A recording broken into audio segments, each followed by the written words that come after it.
Queridos hermanos y amigos, buenas y santas para todos ustedes.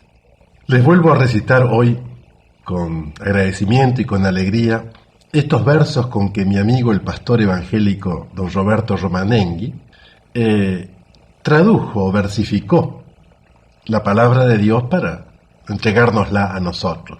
Y lo quiero leer como cura católico que soy, con un profundo aprecio por este hermano con el cual comparto un mismo cariño por la palabra de Dios. Esto está tomado del capítulo 4 del Génesis que vamos a ir reflexionando en esta semana que entramos. Pero primero que quiero recitárselo en los versos criollos porque pienso que de esa manera vamos a ir preparando un poco el termo para tomar el mate después. Expulsado del paraíso, salió Adán con su mujer. No pudieron retener el bien que habían perdido. Siempre el pecado rompe el nido de aquello que van a hacer. Y aunque el castigo era grande, era más grande el amor que les tenía el Señor, y al verlos en tanta ruina, en su clemencia divina les prometió un Salvador. 2 hijos llegaron pronto y empezó a poblarse el mundo. Fue un alegón muy profundo en aquel vivir severo. Caín se llamó el primero y Abel, el que fue segundo. Crecieron los 2 muchachos sin dar motivo de queja. Formaban una pareja del hermano mayor, resultó un agricultor y el menor pastor de ovejas. Los hermanos se han unido porque esa es la ley primera. Pero si entra cualquiera a quererlos separar, se viene abajo el hogar como una vieja tapera. Y en Caín entró la envidia culebreando al corazón. Y por una distinción del tata Dios para Abel, se levantó en contra de él y lo achuró en un rincón. Qué pena me da, amigazo, ver al hombre que en tu avía lleva en el alma la cría de aquella mesma culebra, que a la unión en 2 la quiebra y acaba con la armonía. Y con sangre de su hermano el agricultor Caín, regó la tierra el muy ruin, cosechando de esta suerte el llanto, dolor y muerte que hasta hoy no tienen fin. Otros hijos tuvo Adán, que luego le dieron nietos, y no es para nadie de secreto que el más pobre con amar aprende a multiplicar y a hacer de 2 un cuarteto. Y así creció la familia, juntita, codo con codo, pero creció de igual modo la maldad y la virulencia, perdiéndose la conciencia para desgracia de todos. Allí no había respeto y la cosa estaba fiera. En Tuita la tierra entera se peleaban y mataban y en otros males andaban sin aflojar la carrera. Y en medio de la maldad que causaba tanto estrago, ya muy cerca de un amago llamó el Señor a Noé, un paisano de gran fe como ninguno en el pago. Y le dijo el tata Dios: estoy cansado de esta gente, que roban, matan y mienten, pero antes de hacerles daño, tendré paciencia unos años que pueden ser 120. Y dende ya preparame usando buena madera un arca de esta manera. Hacé 3 pisos y puerta, y una ventana que abierta te traiga la luz de afuera. Porque pasados los días, si no hay arrepentimiento, mandaré para escarmiento una grande inundación, que limpie la corrupción que aumenta cada momento. Así lo hizo don Noé, y al terminar su trabajo, metió en el piso de abajo a tuitos los animales, que entraron con sus iguales porque el mismo Dios los trajo. Y entrando también Noé, con toda su parentela, se largó a llover mi abuela durante 40 días, y las vertientes que había lloraron a toda vela. Y aunque hubo lugar para más, ningún otro quiso entrar. Pensaban que iba a fallar lo anunciado por el profeta, y por tirar la receta se ahogaron en aquel mar. Galopando un mes tras otro se les pasó un año entero, y entonces de mensajero para saber algo de afuera abrieron la pajarera y un cuervo salió el primero. Más tarde mandó Noé juntamente una paloma que llegando hasta una loma trajo una rama de olivo, señal para los cautivos que otra vez la tierra asoma. Y convencido don Noé por tantas buenas señales, salió con los animales a respirar aire puro, que hallaron, les aseguro, limpito de tantos males. Y lo primero que hizo fue levantar un altar, que le sirvió para expresar al Señor su gratitud. Ande escasa esta virtud y pocos le hacen lugar. Y ahora, como en los días del aparcero Noé, solo existe para usted un refugio bien seguro, para no andar con apuro y en esa quedar de a pie. Esta arca de salvación es el mismo Jesucristo, y por lo que tengo visto, si alguno se fía en él, no encuentra amigo más fiel que a toda hora esté listo. Y hasta aquí, mis hermanos, estos versos de mi amigazo, el pastor evangélico protestante, diríamos, don Roberto Romanengui. Como cura católico, empeñado en compartir con ustedes estas cosas de Dios, quería comenzar esta semana así, abriendo con estos versos lo que vamos a ir. Queridos hermanos y amigos, buenas y santas para ustedes, los reunidos en esta tarde. Arrancando con lo prometido, entramos ya directamente en el tema de cosas de Dios y con ello en la reflexión o el comentario de la palabra de Dios, que como les dije es una manera fraterna con la que como cura quiero llegar hasta la mesa, hasta la mateada de ustedes, para compartir algo que a mí me apasiona, que es la palabra de Dios y que creo que a ustedes también les interesa. En las charlas de las semanas pasadas habíamos tratado el tema de la creación, de la pareja y del pecado. Hoy, ese pecado al que el hombre le abrió la tranquera sigue produciendo sus efectos en medio de los hombres. La Biblia arranca en el capítulo 4 del Génesis de una manera muy linda. Dice, el hombre se unió a su mujer, a Eva, ella concibió y dio a luz a Caín.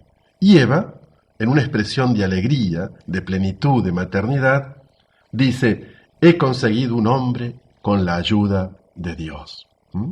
Eva, junto con Adán, después del pecado, después de haber sido expulsados por Dios del paraíso, tienen una actitud muy linda.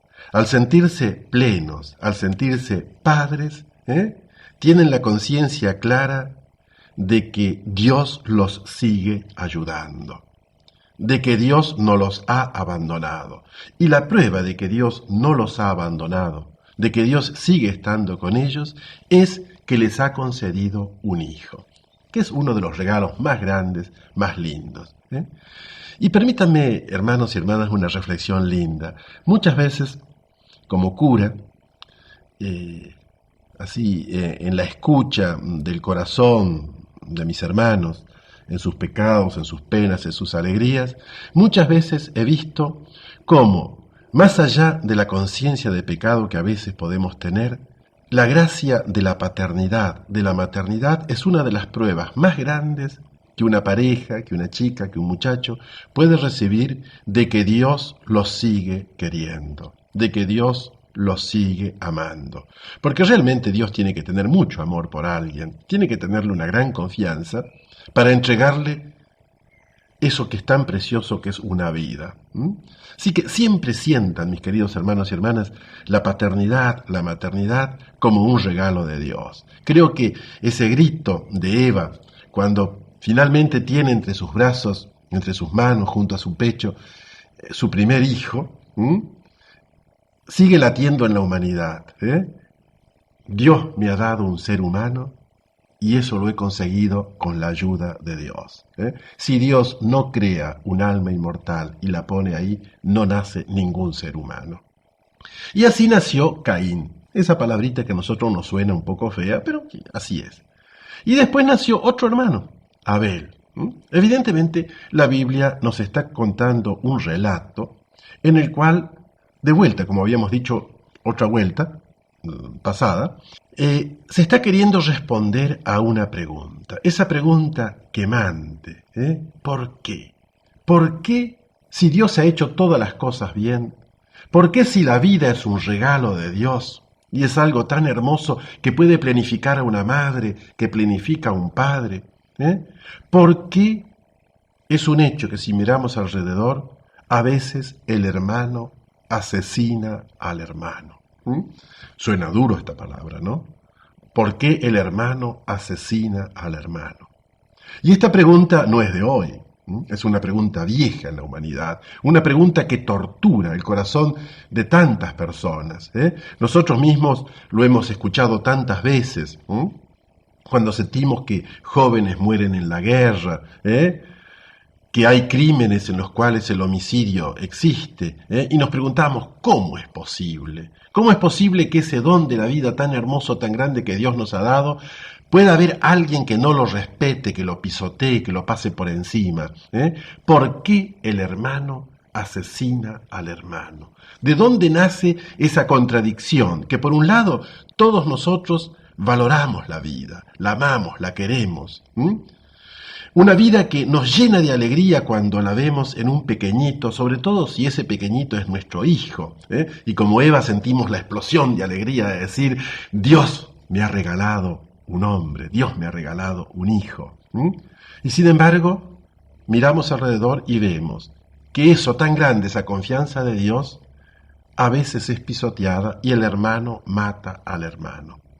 Este relato de Caín y Abel, que es un relato hermosísimamente contado, con finura psicológica, mirando lo que pasa dentro del corazón del hombre, que es capaz de matar a su hermano, nos quiere explicar, nos quiere dar como una respuesta. ¿De dónde nace esto tan terrible que el hermano mate al hermano? Y la respuesta de la Biblia es: el pecado sigue actuando en el corazón del hombre si el hombre no se opone a ese pecado. Claro, sería lindo no dejar la charla acá porque ya que la engranamos, meterla para adelante, pero yo les pido con cariño, si tienen una Biblia a mano, anímense y lean este capítulo 4 del libro del Génesis, que mañana lo vamos a retomar para reflexionarlo un poquito juntos. Que Dios los bendiga y nos regale a todos un profundo respeto y amor por la vida, la nuestra y la de nuestros hermanos. Hermanos y amigos, buenas y santas para ustedes los reunidos en esta tarde. Creo y espero que hayan podido leer en el capítulo 4 del Génesis el relato de Caín y Abel. La Biblia nos cuenta más o menos así, se los cuento brevemente para aquellos que no lo hayan podido leer. Dice que Caín era agricultor, es decir, cultivaba la tierra a través de la semilla, las plantas, las cosechas. Y Abel, en cambio, era pastor, es decir, se dedicaba a la vida de los animales, a las majadas. Hay una vieja, un viejo trasfondo detrás de este relato entre los pueblos nómades, los pueblos de tipo pastoril, diríamos, y los pueblos sedentarios, los pueblos de tipo más bien agrícola, que eran más desarrollados y que muchas veces ladearon, pisotearon y mataron a los otros tipos de pueblos menos desarrollados. Y sin embargo, la Biblia en este relato dice que los dos, Caín y Abel, los dos presentaron sus dones delante de Dios. Y Dios aceptó la ofrenda de Abel y en cambio no aceptó la ofrenda de Caín. ¿Y por qué no la aceptó? Porque Caín tenía un corazón malo, un corazón feo. Y ya tenemos, queridos hermanos, una primera respuesta a esa pregunta angustiante, dolorida, que los hombres de todos los tiempos y nosotros también nos hacemos: ¿por qué se puede llegar al caso de que un hermano mate a un hermano? Y no me refiero solo al homicidio físico, porque a veces lo podemos matar con la lengua, quitándole la fama, quitándole su honor, a veces lo podemos matar con nuestro desprecio, como decimos, lo matamos con la indiferencia, o como decía ese mecánico, hay que matarlo con el diferencial. Hay muchas maneras de matar al hermano. ¿Y por qué dice? Bueno, porque Caín tenía un corazón malo. Y ese corazón malo se le manifestaba en el rostro. Caín andaba con el rostro así, caricúlico diríamos. Andaba con el rostro fruncido. Andaba jorobado por dentro. Y de ahí nace. Dice Jesús por ahí en el Evangelio: ustedes escucharon que se dijo, no matarás, y el que mata debe ser condenado. Pero yo les digo, aquel que odia a su hermano en su corazón, ya lo mató.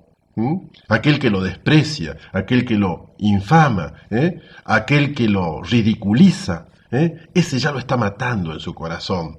El pecado no nace hacia afuera, sino nace primero en el corazón. Y es ahí donde empieza a brotar el asunto. Y por eso Dios va a Caín y le dice: che, Caín, yo te veo mal, hermano. Le dice Tata Diosa a Caín. Te veo mal. Más uno la Biblia lo narra así, le dice: El Señor se fijó en Abel y en su ofrenda, mas no en la de Caín y su ofrenda. Por lo cual Caín se enfureció y se le arrugó el semblante. Y el Señor le dijo a Caín: ¿por qué te enfureces y andás cabizbajo?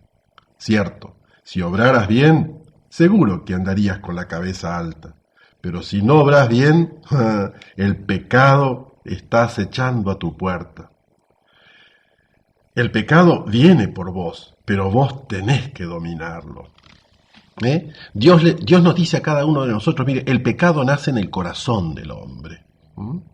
No sale hacia afuera si primero no nace en el corazón del hombre. Ya lo decía Cristo, es del corazón del hombre, de donde nace el asesinato. Bueno, y todo eso, y Caín dejó que en su corazón fuera creciendo esa planta maldita de la envidia, que se convirtió después en odio, y ese odio que llegó a oscurecerle totalmente la mente, y un día lo invita a su hermano Abel y le dice: vamos a pasear al campo, donde no haya testigos, donde nadie nos vea.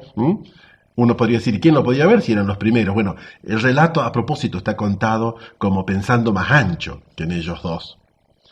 Sale al campo y cuando están solos, cuando cree que no hay testigos, eso es lo bravo, cuando no creemos que hay testigos, y Dios siempre es testigo, y la tierra es testigo, Caín se arrojó sobre Abel y lo mató. Lo mató derramando su sangre.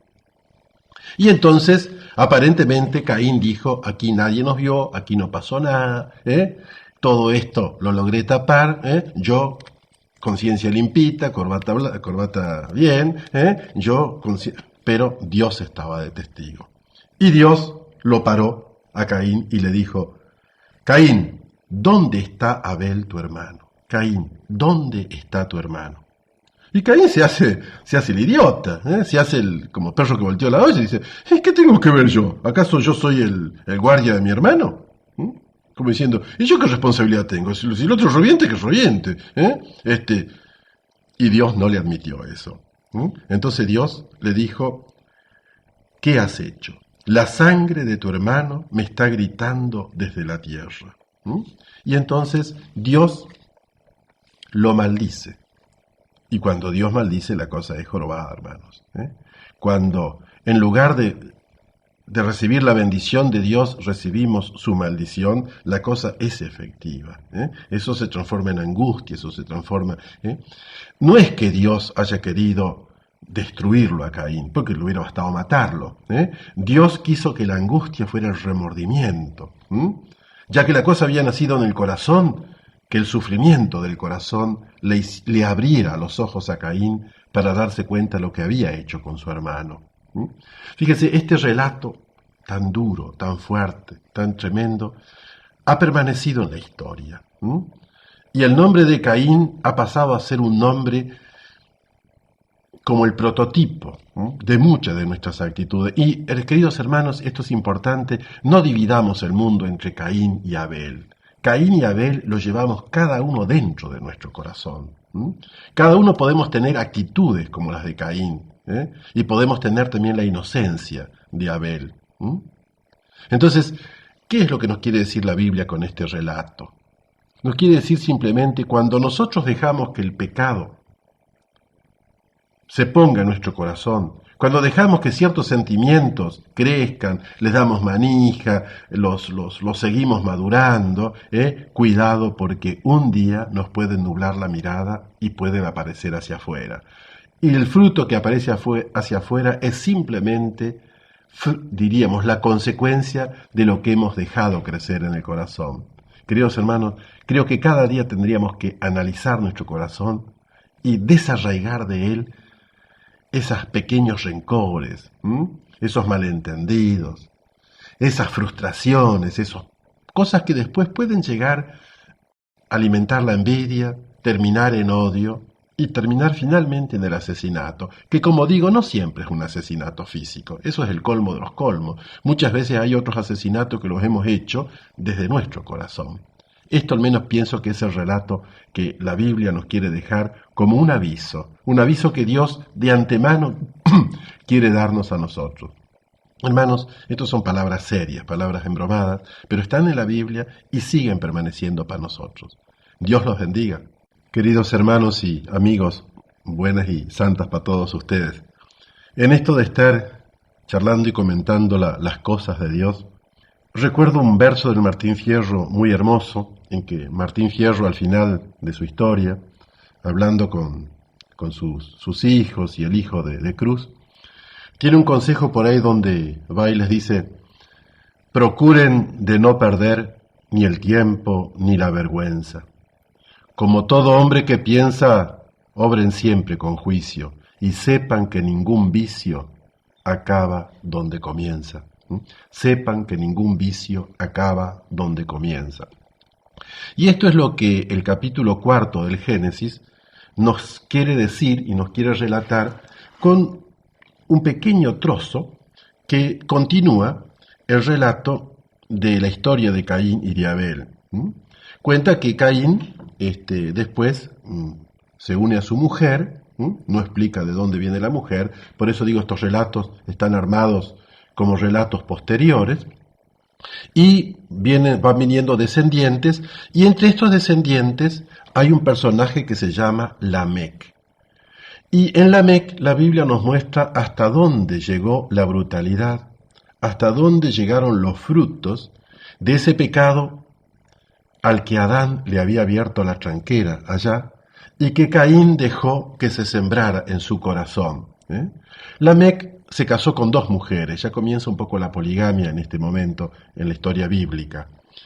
Y es el verso más antiguo que figura en la Biblia. Dice que Lamec compuso el siguiente verso: escúchenme, mujeres de Lamec, presten oído a mis palabras. Por un chichón maté a un hombre, y a un joven por una lastimadura. Si la venganza de Caín valía por 7, la de Lamec valdrá por 77. ¿Por qué nos trae este relato a la Biblia?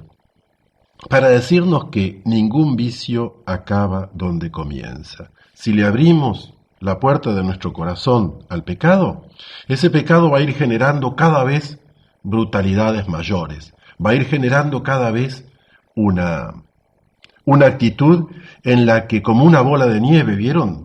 No sé si alguno de ustedes vieron, yo cuando era estudiante estuve en la montaña, a veces cuando vos vas a la falda de un cerro que está nevado y haces una especie de bodoque de nieve y lo largás para abajo, esa nieve va cayendo y a medida que va rodando va enganchando más nieve, y esa bola que al principio era como de, 5 o 7 kilos, termina siendo una luz que arrasa con todo. Y la Biblia nos dice que así es con el pecado cuando le damos lugar en nuestro corazón. Arranca despacito, pero poco a poco van creciendo.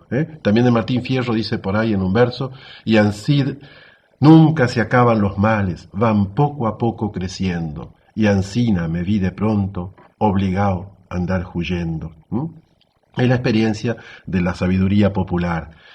Nunca se achica el pecado, va poco a poco creciendo. Si no lo terminamos, si en un momento no lo ponemos delante del rostro de Dios y le decimos: Dios, vos que sos poderoso, podés matar en mí el pecado, podés arrancar de mí esta raíz venenosa. Si nosotros dejamos, el chamico primero comienza con una plantita, después semilla y son 200 plantitas, y lo dejamos semillar y son 5000 plantitas, y cuando nos queremos acordar tenemos todo el campo lleno de chamico, de quinoa o de lo que fuera. Como en el campo comprendemos clarito esto de luchar contra los yuyos. Si son gustosos mañana, porque no quiero alargarme mucho, sé que les estoy robando demasiado tiempo, y en esto de la palabra de Dios a veces podemos aburrir los curas. Mañana quisiera hablarles de un tema concreto que se llama la ley del talión. Eso que se dice ojo por ojo, diente por diente. ¿Qué significó en la historia de la humanidad esta ley del talión? Que muchos creen que es la ley de la selva. No, la ley de la selva es esta de Lamec. A mí me hicieron un chichón y yo lo mato al tipo que me hizo un chichón. Al tipo que me hizo una lastimadura, aunque sea un joven, yo lo mato. Esa es la ley de la brutalidad. En la humanidad fue muy lento este proceso de ir venciendo con la gracia de Dios aquello que el pecado sembró, y ese pecado que existe en nosotros y que si no le prestamos atención va a dar en nosotros los mismos frutos amargos que dio en Caín y que dio en los descendientes de Caín, particularmente en este personajote, medio bruto, medio prepotente, medio y medio, que se llamaba Lamec, y que nos trae el relato. Mañana, si son gustosos, vamos a hablar un poquito de lo que es la ley del talión, de lo que es el ojo por ojo, diente por diente, y cómo Cristo vino no a cambiarla, sino a purificarla y a darle un sentido más profundo y más lindo. Pero eso será mañana, si son gustosos y con la gracia de Dios. Hermanos y amigos, buenas y santas para todos ustedes. La ley del talión, de la que les hablaba ayer, dice así: ojo por ojo y diente por diente. Algunos creen que eso es la ley de la venganza. Y sin embargo, en la historia de la humanidad, fue uno de los mayores adelantos que la conciencia humana realizó. El darse cuenta que la reacción nunca debe causar un mal mayor de aquel que quiere corregir. Eso quiere decir, si a mí me rompen un diente, yo no puedo romperle la cabeza, como decía ayer Lamec. A mí me hicieron un chichón y yo mato al tipo que me hizo un chichón. A mí un joven me hizo una cicatriz y yo, aunque sea un joven, lo mato. Esa es la ley de la desproporción. La justicia siempre tiene que tener un molde, tiene que tener un límite. La justicia no puede causar una injusticia mayor. Por lo tanto, esa ley de la antigüedad que decía ojo por ojo y diente por diente, era una ley que quería mantener el castigo dentro de la proporción del daño que se había realizado. Qué hermoso sería si al menos humanamente pudiéramos mantenernos dentro de eso. Pero aquí es donde vino Cristo. Aquí es donde vino Cristo y le dio un sentido más profundo todavía a la cosa. Si te pegan en la mejilla derecha, presentale también la izquierda. Amen a sus enemigos. No devuelvan mal por mal. Esa es la ley del amor. Ámense unos a otros como yo los he amado. ¿Y cómo nos amó Cristo? Cuando estaba en la cruz, crucificado, insultado, ladeado, despreciado, torturado, es capaz de dirigirse al Tato y decirle: Padre, perdonales, no saben lo que hacen. Qué grandeza de corazón, y sería lindo que la tuviéramos también nosotros, se necesita para que cuando uno se siente humillado, despreciado, sea capaz de dirigirse a Dios y decirle: mira, Señor Dios, no le tomes en cuenta a este pobre tipo, no se da cuenta de lo que está haciendo. Iluminalo, ayúdalo. Pero fíjense, eso es cuando me lo hacen a mí. Pero cuando se lo están haciendo a otros, yo no tengo derecho a decir eso. ¿Me entienden? Si yo tengo hambre, eso es para mí un problema físico. Pero si mi hermano tiene hambre, es para mí un problema moral. Yo diría, si a mí me hacen una injusticia y yo perdono, es un heroísmo, es una grandeza. Pero si le hacen una injusticia a mi hermano y yo me abro y me desentiendo, entonces estoy siendo un cobarde. Es muy distinto. Cristo, frente a la injusticia y al pecado, no se cayó. Y se metió a fondo y hasta llegar a dar su propia vida. No con la violencia, sino aceptando la violencia en sí mismo y venciéndola. Queridos hermanos, en esto del perdón, a veces creo que nos equivocamos los cristianos. Perdonamos muy fácil la falta que se comete contra los otros. Pero cuando esa falta me afecta a mí, entonces ya no perdonamos más. Y eso es cobardía, compañero. Yo tengo la obligación de perdonar la falta que cometen contra mí. Pero si esa falta se comete contra un hermano, yo estoy obligado a hablar, a salir en defensa de mi hermano, a restablecer la justicia. Por eso la sociedad tiene la obligación de hacer justicia. Es un derecho, una obligación de los demás de luchar contra el pecado. Pero, y eso nos dice la Biblia, siempre será pecado la desproporción entre el daño y la reacción que hacemos. Queridos hermanos, que Dios nos regale un corazón semejante al de Él, que no solo juzga, sino que también sabe perdonar, sanar e iluminarnos. Que Dios los bendiga y les regale un lindo fin de semana a todos ustedes. Queridos amigos y hermanos, buenas a todos ustedes, con el deseo de que arranquemos y comencemos bien esta semana y compartiendo también esto de estas cosas de Dios, que son una manera de reflexionar sobre lo que la Biblia nos trae. Cuando nosotros abrimos la Biblia, después de los relatos de Caín y Abel y de este personaje llamado Lamec, La Biblia trae todo un capítulo largo, que es el capítulo 5, que es medio quizás difícil de entender. Es una ristra de nombres, como de padres a hijos. En realidad, lo que esta ristra de nombres quiere es llegar a un personaje que se llama Noé. Este personaje Noé va a ser el protagonista de un relato bíblico que nosotros llamamos el diluvio, y que quizás podríamos darle otro nombre, pero para llegar desde Adán y sus descendientes hasta Noé, la Biblia muchas veces le gusta esta ristra de nombres. También, por ejemplo, cuando San Mateo y San Lucas quieren hablar de Jesús, comienzan su historia con una genealogía, es decir, una ristra de nombres para indicar que nadie en este mundo es un aerolito. Nadie es un personaje que llega de chiripa. La vida tiene sus ciclos y avanza de generación en generación. Por lo tanto, todos tenemos un pasado y todos tendremos un futuro. Y muchas de las cosas que hacemos hoy tendrán sus consecuencias en el futuro, tanto las buenas como las malas. Ni el mal ni el bien terminan con nosotros. Si nosotros hemos obrado el bien, dejaremos el mundo mejorado y con buena semilla para el futuro.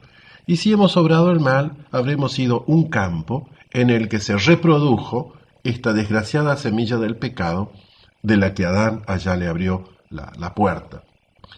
Y una de las maneras que tiene la Biblia de decir que Dios bendijo a alguien es decir que llegó a viejo. Entonces, por eso estos personajes del capítulo 5 del libro del Génesis son todos personajes que duran y viven muchos años. El que más años vivió es un tal Matusalén. Por eso ha quedado un poco en la tradición popular decir más viejo que Matusalén, porque según la Biblia, este Matusalén tuvo como 900 y pico de años. Después el libro de la sabiduría, que es un libro bastante posterior, va a decir que lo importante no es tener una vida larga, sino una vida llena de sentido, una vida en Dios. Los antiguos creían que la vida larga era ya de por sí una bendición de Dios.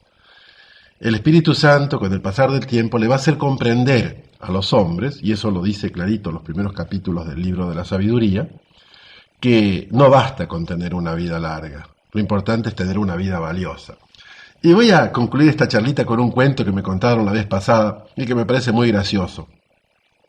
Cuentan que una vez un hombre quería tener una vida larga, quería vivir muchos años, quería tener una vida larga. Y entonces fue al médico y le dijo: doctor, ¿usted no me podría dar algunos consejos prácticos? Porque yo quisiera tener una vida larga. Pero ¿y para qué no? Porque quisiera vivir muchos años.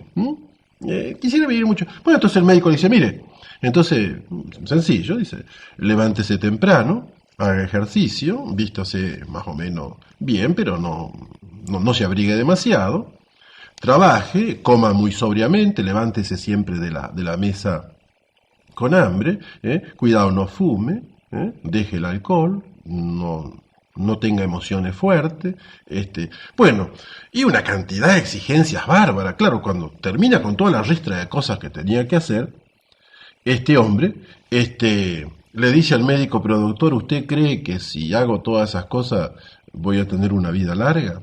Y le dice el médico: mire, no sé si va a tener una vida larga, pero a usted le va a parecer larguísima. Bueno, ya sé que el chiste es medio vaso en algunos aspectos, pero en serio, lo importante no es tener una vida larga, sino una vida llena, una vida llena de sentido. En la antigüedad se consideraba que la más importante bendición de Dios era tener una vida larga. Es decir, el hombre que vivía 100, 200, 500, 1000 años, ese era un hombre plenamente bendecido por Dios. El libro de la sabiduría, que justamente resume esa sabiduría que en el pueblo de Dios fue poco a poco creciendo hasta llegar a descubrir la inmortalidad más allá de esta vida, llega a decir que lo importante no es vivir muchos años. Hay jóvenes que habiendo vivido poco tiempo llevaron una vida mucho más valiosa que hombres que habiendo vivido muchísimos años no le encontraron sentido a la vida. Y quizás ese profundo deseo y anhelo de tener una vida larga responde a ese secreto anhelo que nos puso Dios en el corazón al regalarnos un alma inmortal. Recién, después que termine este período, esta etapa de nuestra vida, entraremos en la verdadera vida, en aquella en la cual gozaremos de los frutos que la gracia de Dios haya logrado producir en nosotros en esta vida. Hermanos, no hagamos nido en esta tierra donde hay tanto que sufrir, como dice un verso criollo. Sepamos que este es el tiempo en que podemos ir construyendo la morada definitiva que está allá junto a Dios y donde ahí sí tendremos una vida plena, total y eterna. Que Dios nos la regale a cada uno de nosotros. Queridos hermanos y amigos, buenas para todos ustedes en esta tarde. Decíamos ayer que el capítulo 5 del Génesis, con esta ristra de nombres, entre los cuales está el personaje de más larga vida que era Matusalén, en el fondo quizás en la Biblia, tal como la tenemos hoy, quiere ser simplemente una manera de unir a nuestros primeros padres, diríamos, con este personaje, Noé, que va a ser el protagonista del relato, llamémoslo así, del diluvio, que abarca desde el capítulo 6 al capítulo 10 del libro del Génesis. Nosotros sabemos hoy que este relato del diluvio no es un relato original de la Biblia. Había pueblos históricamente anteriores al pueblo de Dios que ya contaban el relato del diluvio. Y parece ser que este acontecimiento de una gran inundación que arrasa con todos, es un recuerdo muy fuerte en la memoria humana y lo encontramos de repente en pueblos incluso de América.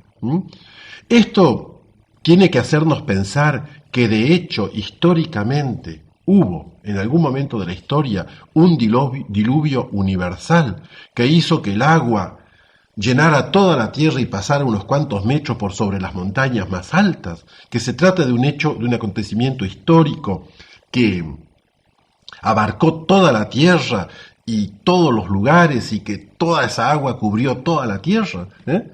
Bueno, uno puede creerlo o no, eso ya es una cuestión personal, pero el problema fundamental es decir, la Biblia nos obliga a creer que las cosas sucedieron así. Bueno, caemos de vuelta en lo que habíamos dicho allá respecto a la manzana o a la fruta o al árbol del paraíso terrenal. Consideremos una cosa, la Biblia está queriendo responder a algunas preguntas. La Biblia trae narraciones que tal como están hoy en la Biblia, incluso son fruto de la unión de distintas tradiciones. Si uno mira la Biblia, notamos que en este relato del diluvio hay contradicciones. Según un relato del diluvio, el diluvio duró solo 40 días y 40 noches. Según otro relato del diluvio, dice que duró 100 días, todo un año. No voy a entrar ahora en los detalles, pero realmente en estos capítulos que van del 6 al 10 hay una serie de contradicciones internas y este hecho hoy está plenamente comprobado de que el escritor que nos dejó los relatos tal como nosotros hoy lo tenemos en la Biblia, utilizó 1, 2, 3 relatos que existían antes de distintas épocas, de distintos lugares, y con eso armó él un relato con el cual nos quiere decir algunas cosas profundas. Decirnos que, en primer lugar, creo que esta es la respuesta más válida. El pecado es el culpable de los desastres en la humanidad. El pecado, cuando le abrimos la tranquera, va poco a poco ganando todos los terrenos. Es como en el campo, cuando dejamos que una maleza, una mala hierba diríamos, el yuyo malo, pueda semillar y expandirse, llega un momento en que el mundo se convierte en un malezal. Y entonces a Dios no le queda otra que prenderle juego.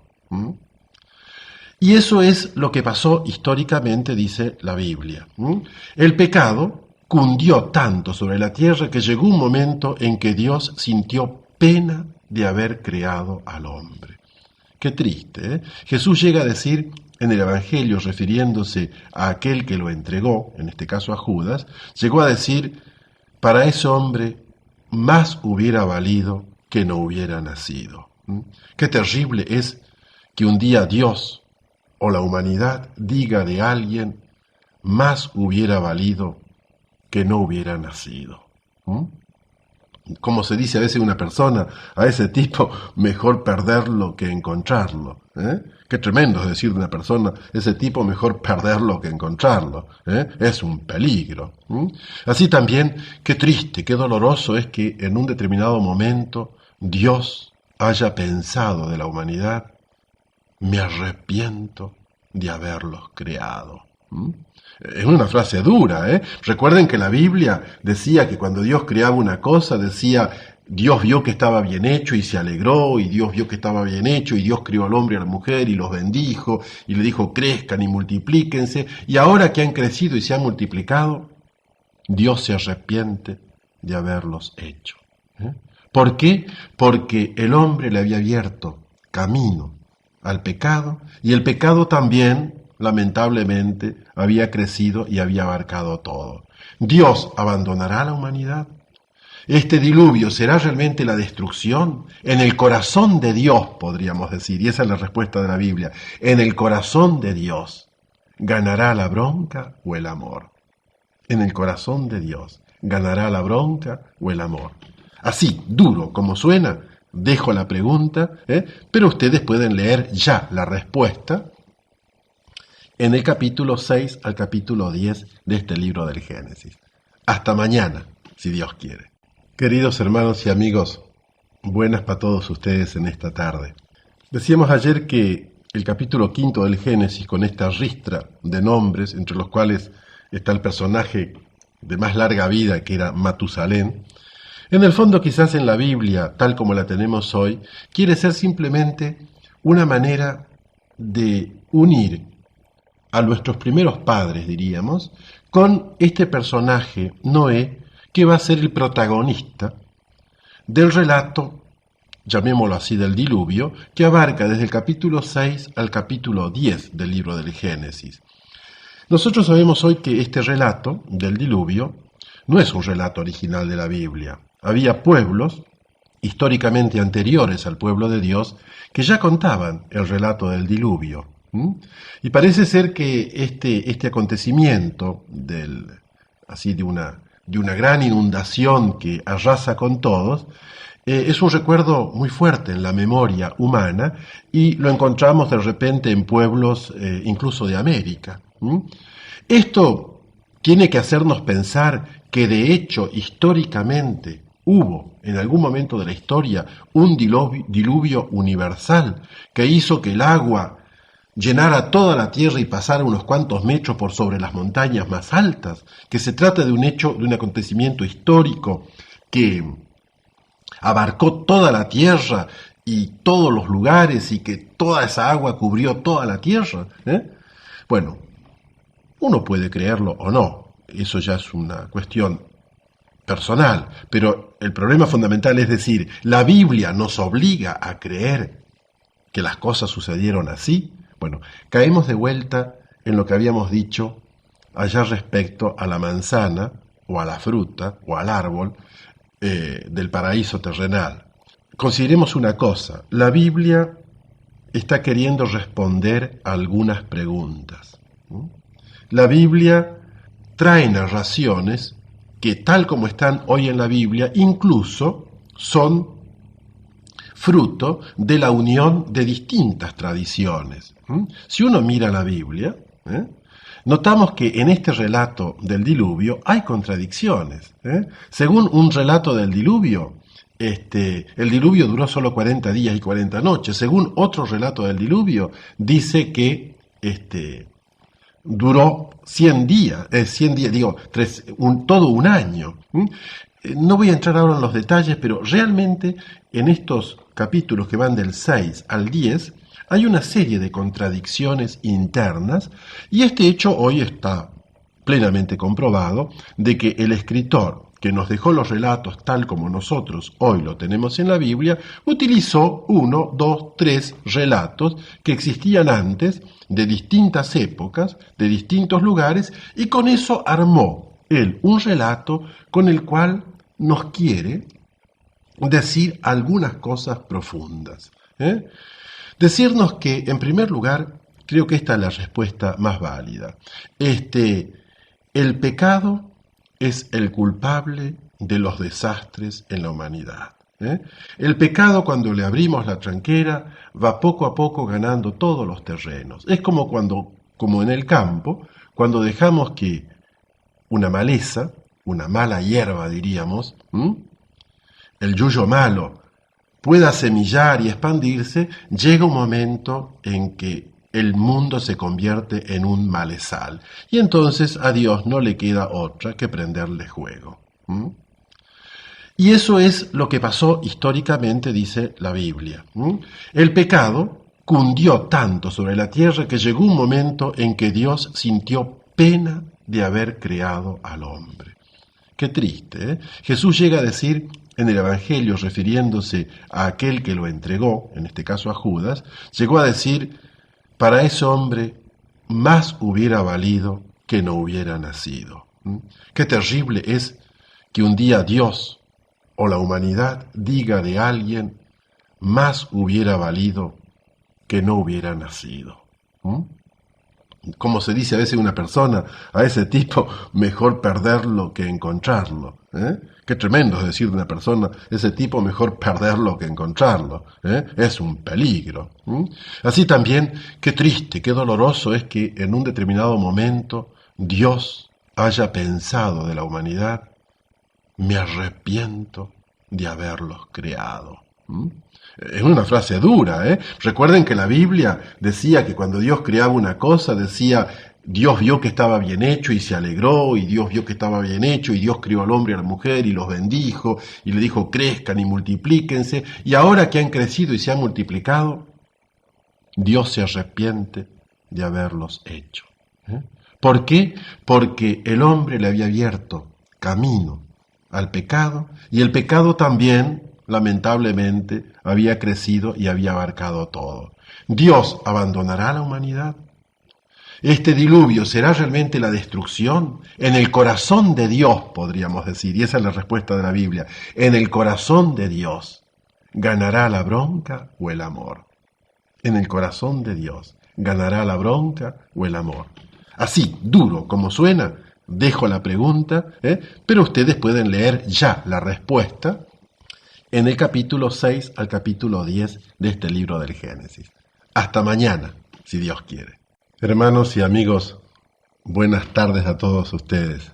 Ayer decíamos que la respuesta fundamental que la Biblia nos quiere dar a través de este relato del diluvio es la de que cuando el pueblo de Dios deja que el pecado, que la maldad, que los frutos, diríamos, de haberle abierto la tranquera al pecado, vayan cundiendo, se vayan extendiendo y al final empapen todas las cosas, entonces Dios se ve obligado a intervenir. Y que lo único que nos salva en ese caso no es el hecho simple de pertenecer al pueblo de Dios. Ah, padre, yo soy muy católico, yo me bauticé, yo soy muy católico, padre, yo tengo una tía que es monja, un primo de mi papá que es cura, y bueno, y con eso ya punto, yo pertenezco al montón y por lo tanto yo no tengo ya más nada que cosa, el montón va para allá y yo voy para allá. La palabra de Dios nos dice otra cosa. Lo que nos va a salvar, por lo que seremos juzgados, es por la obediencia a la palabra de Dios. Obediencia que la Biblia nos dice que Noé tuvo. Cuando todo el mundo dice se casaba, hacían fiestas y qué sé yo, Noé era aquel que escuchó la palabra de Dios y la puso en práctica. Jesús, fíjense, llega a decir lo mismo, ¿eh? No son aquellos que dicen Señor, Señor, los que entrarán en el reino de los cielos, sino los que escuchan mi palabra y la ponen en práctica. Jesús llega a decir una frase incluso muy fuerte. ¿Quién es mi madre? ¿Quiénes son mis hermanos? Estos, los que escuchan mi palabra y la ponen en práctica, esa es mi madre, esos son mis hermanos. Si la Santísima Virgen es para nosotros el modelo de la Iglesia, es la mujer por excelencia, si María Santísima es aquella la más amada por Dios, no es por el simple hecho de haber llevado en su seno al Hijo de Dios, por ser la madre carnal de Jesús, sino porque fue aquella que escuchó la palabra de Dios y puso totalmente su vida a disposición de esa palabra de Dios hasta el punto de renunciar a sus proyectos y desde ese momento dejar que la palabra de Dios cambiara totalmente su vida, para considerarse la servidora del Señor. Eso es lo que hizo grande a María. Si María es, junto a Cristo, aquella que de una manera particular en la Iglesia está presente en nuestra vida, y por eso tenemos su imagen en nuestras casas, a través de la Virgencita de Luján o de otras imágenes, no es simplemente por el hecho carnal de haber sido la Madre de Dios. Cristo dijo en eso muy claro, ¿quiénes son mi madre y quiénes son mis hermanos? Isabel le decía, feliz de ti por haber creído en la palabra de Dios. Y María, cuando canta en el Magnificat, llega a decir, todas las generaciones me llamarán feliz. ¿Por qué? Porque Dios ha hecho en mí cosas grandes. Porque Dios miró la humildad de su servidora. Por eso Dios cumplió las promesas, porque encontró en María aquella que aceptó plenamente ser la servidora del Señor, aquella que puso su vida, su cuerpo, sus entrañas, su voluntad en la obediencia a la palabra de Dios. Por eso María llegó a ser la Madre de Dios. Por eso fue la más amada de Dios entre todas las mujeres. Bendita tú entre todas las mujeres, porque Dios te ha amado, Dios te ha preferido.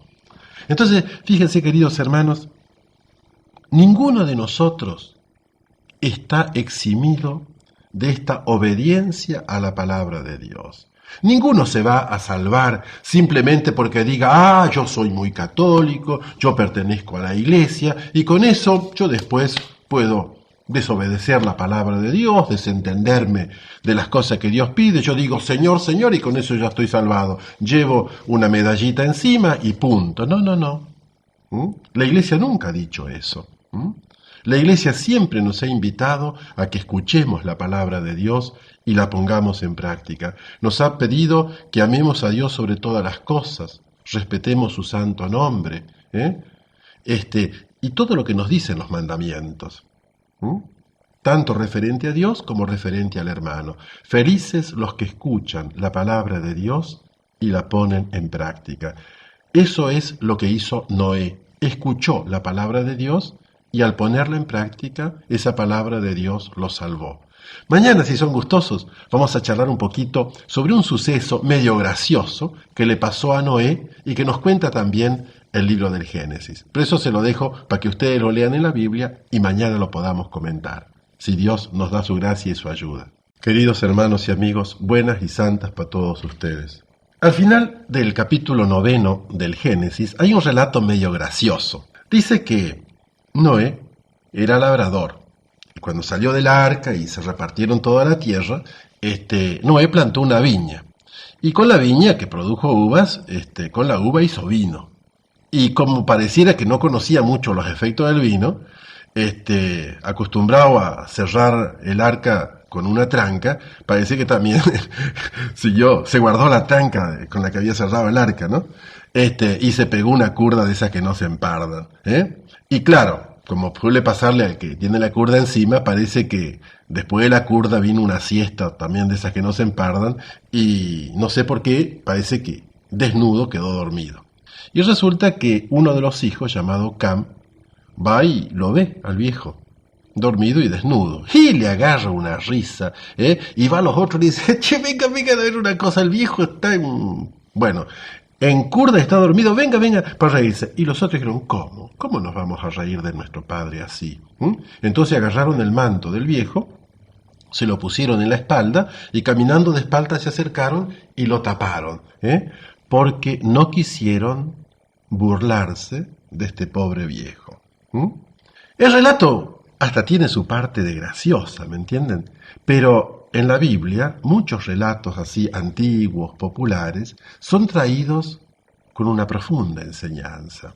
Creo que más allá de la enseñanza moral del respeto a los padres, que ciertamente está detrás de este relato, más allá de una cierta ironía respecto al uso del vino, que este relato no condena ni el cultivo de la viña, ni el uso del vino, que bíblicamente es importantísimo y en la vida de Jesús también, sino está demostrando una cosa, de vuelta, que ciertas semillas que uno deja entrar, medio embromando, medio por joda, terminan por traer consecuencias muy, muy graves. Y este pobre Cam, que es, según la tradición bíblica, el padre de una cierta tribu, de todo un cierto pueblo, abre las puertas a un pecado que va a traer consecuencias muy graves sobre todos sus descendientes. La enseñanza profunda de la Biblia en este relato es: el pecado que se comete contra los padres, normalmente uno lo regala como una desgraciada herencia a sus propios hijos. O sea, en los hijos tendrás los frutos amargos de tu pecado contra tu padre. Creo que esta es una enseñanza también muy profunda, muy hermosa de la Biblia. Ciertamente en estos relatos de la Biblia se han como espigado, recogido, quizás entre muchísimos otros relatos antiguos, populares, pero este relato fue traído con un profundo sentido. El pecado de desprecio a los padres normalmente lo dejamos como una triste herencia a nuestros hijos, tanto que uno de los 10 mandamientos va a tomar como objeto fundamental el honra a tu padre y a tu madre si querés tener una larga vida y ser bendecido en tus descendientes. Mis queridos hermanos, también el Martín Fierro trae por ahí un verso, no tengo todo el tiempo para decirlo, pero dice: no se burlen de los ancianos, no es hazaña el burlarse de ellos. Y después habla del ejemplo de las cigüeñas. Mis queridos hermanos y amigos, la veneración por nuestros ancianos es un signo de inteligencia y de agradecimiento, y de respeto por nuestros propios hijos. Dios los bendiga y les regale un lindo fin de semana a todos ustedes.